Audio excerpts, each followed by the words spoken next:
Você, mulher, tem o desejo de ser missionária e às vezes você pergunta, meu Deus, como eu vou? Primeiro eu caso, ou eu caso no campo, a gente estava falando sobre isso. E quem vai cuidar de mim? São perguntas que às vezes surgem mesmo. E para elas aqui, né, tem a Marilene, a Rose, a Josi e a Lília. A Lília também viveu uma experiência agora transcultural missionária. Isso. Como é a mulher americana? Como é ser assim... É um contexto totalmente diferente do que elas experimentaram, né, Lília? Sim, o E contexto. você viveu uma experiência assim singular, que você esteve com o João, com os filhos. Então eu lembro que a Ana disse na primeira vez, quando ela foi, que ela viveu família, porque aí ela cozinhava, ela cuidava dos filhos, ela que tinha que cuidar da casa.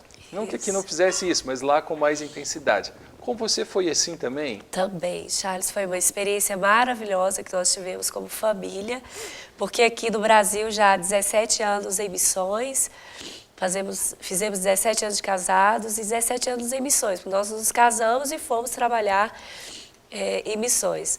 E correndo sempre com muitas atividades, trabalho na obra missionária, aqui em Lagoinha já há 13 anos, com o Centro de Formação Missionária, CTMDT, de treinamento ministerial, trabalhando, visitando os missionários do campo, e depois eu engravidei, tive 2 filhos, então vivendo essa vida corrida de ser mãe, ser dona de casa, ser pastora, missionária, e viajando para pregar nas igrejas, para ministrar, também adoração, e a nossa vida muito corrida, sempre foi muito corrida. A gente é muito apaixonado por aquilo que a gente faz, não é verdade, pastor? E nós nos damos por inteiro no nosso chamado a cumprir a obra missionária. Então, quando nós fomos agora para os Estados Unidos estudar e nos aperfeiçoar no treinamento de liderança, nós ali tivemos aquele tempo quieto, de quietude. Eu até brinquei com o pastor Gustavo. Pastor Gustavo, 1 ano sem responsabilidade de ministrar, de pregar, de ministrar louvor. Foi um tempo só de buscar o Senhor, de aprofundarmos na palavra, no conhecimento de Deus, e um tempo preciosíssimo em família. Eu também tive que cuidar da casa, cozinhar todos os dias e fazer tudo para os meus filhos, para o meu esposo, e ter um tempo ali gostoso em família. E a mulher americana vive isso, Lília? Porque a gente percebe assim, vindo de fora, tanta proposta de ativismo, a mulher moderna, a mulher entrando no mundo corporativo, a mulher deixando a casa, a mulher entregando filhos, nenéns. Por incrível que pareça, houve uma procura no Colégio Cristão de criança de 1 mês para ficar em período integral no berçário, porque ela precisava voltar ao mercado de trabalho rápido para não perder tempo. Mulheres que têm uma carga horária semanal de 44 horas de trabalho, e os filhos. E existe, por incrível que pareça, um preconceito às vezes se a mulher fica em casa. O preconceito hoje inverteu, né? Se a mulher fica em casa, ou se ela decide cuidar da sua casa, da sua família, nossa, essa mulher acabou, ela não é nada. O que você faz? Eu cuido da minha casa. Nossa, então, você deve ser muito frustrada, né? Vocês percebem isso? Existe assim, essa pressão hoje? A mulher, existe muita pressão. Nos Estados Unidos, as mulheres são muito ativistas, e lá predomina o humanismo, o materialismo. As pessoas correm atrás de terem um bom emprego, de ganhar bem, para ter uma vida confortável. Então, as mulheres estão nessa corrida. Então, lá existem muitas creches, muitos lugares onde as mulheres colocam as crianças 7 horas da manhã e as buscam 5 horas da tarde, no final do dia, ou até mais tarde. Então, aqui também no Brasil, nós temos experimentado esse ativismo, e a mulher tem entrado, mas Deus nos chama para sermos mulheres sábias, não é isso? Né? Você pode ser uma boa profissional, uma excelente profissional na sua área, uma pastora, uma missionária, mas Deus te chamou primeiramente para ser filha, mulher e esposa. Então, nós podemos trabalhar, podemos ser trabalhadores profissionais, empresárias, missionárias, pastoras de igrejas locais, mas nós precisamos cuidar bem da nossa casa, da nossa família. A mulher, ela tem um papel que Deus nos deu, que Deus nos chamou para abençoar o lar.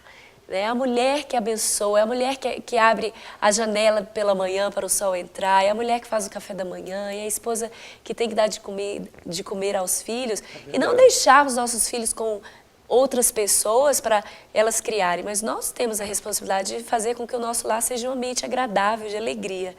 Então, nós temos que, graças a Deus, o Senhor nos deu esse dom de fazermos muitas coisas ao mesmo tempo. Então, nós conseguimos ser boas donas de casa, boas mães, boas filhas, esposas. Olha, E boas profissionais. O Ebenezer Bittencourt, ele tem uma palestra, um vídeo dele, que é Melhore o Seu Casamento Dando Risada. Mas, tirando a parte do casamento, já assistiu? Ele trabalha muito a questão da mulher e do homem. E que o homem é, na realidade, isso. Ele diz que o homem pensa como caixas. A cabeça do homem funciona como caixas. E são caixas departamentalizadas. Então, se o assunto agora é futebol, só falamos de futebol. E se mudar o assunto para carro, a gente pega essa caixa, fecha, abre a caixa do carro e pronto. E o homem é o único ser que tem, ele diz, uma caixa do nada, que é onde geralmente a gente... silêncio. O silêncio, que são aqueles 15 minutos iniciais quando a gente abre a porta de casa. É que às vezes o homem até em frente à televisão e ele muda de canal sem saber. O controle remoto na mão e está ali no nada. A esposa fala, fulano, e a gente não ouve, de verdade mesmo, a gente nem ouve. Fulano, o que você está assistindo? Nada. Como nada? Está ligado à televisão? Nada. O que você está fazendo? Nada. Então, você está fazendo alguma coisa. E ele diz que, em contrapartida, a mulher, a cabeça dela, é como um ninho assim, de ave, aquele entrelaçado. É como um novelo de lã embolado. Todos os pensamentos são conectados. E a mulher não consegue desligar. Então, ela faz a janta, ou ela produz um alimento, ela faz uma comida gostosa, alguma coisa assim, mas ela está pensando no dever do filho, ou ela está pensando no que ela vai fazer amanhã, ela pensa no futuro, ela pensa no campo missionário, ela sabe a lição que ela tem que dar para os seus discípulos, ela sabe que no outro dia ela tem que vir, ela precisa enviar um relatório, isso tudo ao mesmo tempo. Então, são assim, peculiaridades muito diferentes entre homem e mulher. E aí a gente percebe o seguinte, a mulher, ela estressa mais rápido. O homem, às vezes, é mais tranquilo, na dele, fala, calma, vai dar tudo certo. Mas no campo, aí a gente percebe isso assim, a mulher missionária no campo, como é ser a mulher à frente de um trabalho? Às vezes vocês sentem falta assim, de um homem para proteger, para falar assim, ó, não mexe com ela não mexe com a mulher não, que essa aqui é minha protegida. Falta isso. Seja a figura de um líder, a figura de um próprio pastor. Existe esse... Como é que é isso, gente? Com certeza. Existe. Já aconteceram situações onde vocês tiveram que enfrentar mesmo assim, olha, não mexe aqui, porque aqui eu que cuido. E enfrentar até em situações difíceis? Sim, nas mínimas coisas, no táxi, porque às vezes eles tentam mesmo, assim, os homens às vezes tem alguns que são bem assim agressivos e às vezes você tem que se posicionar e falar, não é assim, amigo, e às vezes eles vêm logo tentando falar alguma coisa, você tem que se posicionar mesmo e ser firme com os homens. Então, no supermercado, nas mínimas coisas, nós podemos observar que tem uns homens que eles vêm mesmo assim, pá, não é assim. E nós precisamos ter essa postura firme. Como então, isso mulher brasileira, isso dificulta um pouco, não? Dificulta porque o sonho de um guineense, a maioria, não vamos generalizar, mas é casar com uma brasileira, porque é como se fosse um passaporte para eles, para sair da nação deles. E voltar para então, o Brasil. por isso que tantos pedidos de casamento que a gente tem, porque eles querem realmente sair da situação que eles se encontram. Então, nós temos que ter essa postura firme, orar mesmo e pedir ao Senhor direção. Não é fácil, por exemplo, uma nação que não tem energia elétrica. Às vezes nós vamos à noite para a célula, nós temos que voltar com a lanterna. Então, muitas vezes, a gente não dá para estar juntas, cada uma vai para células diferentes, para trabalhos diferentes. Então, realmente, às vezes, a gente sente falta disso. Você tem que ser uma mulher de fibra, né? Isso, com a lanterninha ali no escuro, andando. Então, não é assim. Tem que contar uma com a outra. Ligando isso, sempre, onde você está? Se atrasou, já chegou? Está passando da hora? Está acontecendo alguma coisa? É uma preocupação constante com a questão da segurança porque também. Não é fácil, os homens guineenses, eles têm uma expectativa. Ela é estrangeira, ela tem algo para mim. Essa é a expectativa deles, né? Como ver a gente como um passaporte, como a Mari falou. Eu quero sair daqui, eu quero conquistar, eu quero alguma coisa, Então, Tem muitos missionários, homens, no campo, a maioria... Maioria mulher. a maioria é mulher. maioria É mulher. mesmo? É verdade, a maioria mulher. E o que geralmente acontece é o casamento de brasileiras com alguns guineenses. Tem muito esse caso lá em Guiné-Bissau. Porque Mas as que- missionárias são pedidas em casamento. As meninas mesmo foram pedidas várias vezes. Várias vezes. E aí você diz, não, assim, não posso, eu estou em missão. Não, ainda fala assim com toda determinação e temos que colocar eles no lugar deles. Tem que ser. Oita!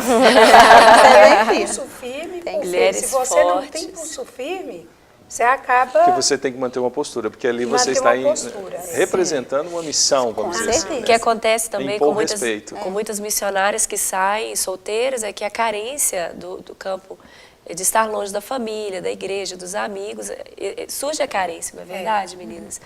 Então, quando elas são pedidas em casamento, isso mexe com a Balança o estrutura coração, emocional da missionária.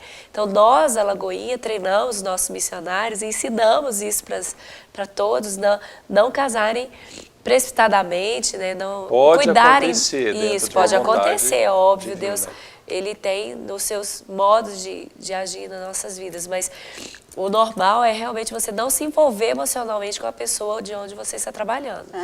Porque existem outros objetivos por trás desse pedido de casamento deles, como realmente usar os missionários como passaporte. Porque a diferença de cultura, pastor Charles, É muito grande. É muito Pelo grande. pouco que eu já ouvi Então- aqui, vocês cantando de festa, de velórios, né? seria o maior choque, é o maior choque. É colocar, por exemplo, uma brasileira para casar com um estrangeiro. Então teria que ter uma palavra mesmo de Deus, algo assim Em específico. específico. Deus falou, ninguém tem dúvida, só se for assim. É. A gente até brinca com a outra, fala, "Ô, se eu surtar, você liga pro pastor Gustavo e manda comprar passagem." E ela fala o mesmo, entendeu? Me Porque salva. não E pensar, você, isso Josi, como é que está o coração preparando para ir?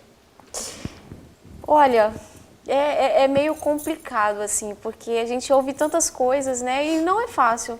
Não é fácil estar no campo solteira e principalmente num lugar onde o machismo é tão grande, né? Então, os homens te olham de uma forma diferente porque você não é casada.